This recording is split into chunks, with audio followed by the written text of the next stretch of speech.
হচ্ছে, সেই ধর্ষণের ব্যাপারে জিরো টলারেন্স এই সরকার ঘোষণা করবে বলে আমরা তাদের উপর আশ্বাস রাখতে চাই, বিশ্বাস রাখতে চাই। ধন্যবাদ সকলকে। সেখানে আমরা দেখলাম এই সরকারি ছাত্র দল জড়িত, এটা জাতি ছিল লক্ষ্যের ধিক্কার জানাই।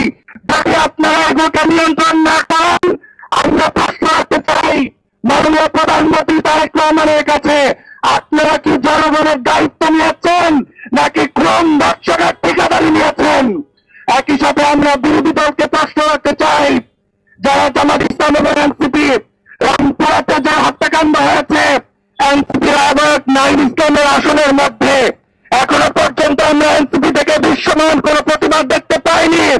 আমরা বৃহত্তর যে বিরোধী রাজনৈতিক দল জামাত জোট, সেই জামাত জোটকে এখনো পর্যন্ত এই ভার্চুয়াল রোডে কোনো দৃশ্যমান প্রতিবাদ দেখতে পাইনি।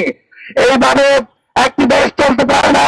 আমরা কার্যত আজকে এই প্রতিবাদ মিছিল থেকে যারা দেশের দায়িত্ব নিয়েছেন, সরকারি দল বিরোধী দল সবাই মিলে ধর্ষণ রোধে খুব দ্রুত সময়ের মধ্যে যেন ধর্ষণের বিচার নিশ্চিত করা যায়, সেই কমিশন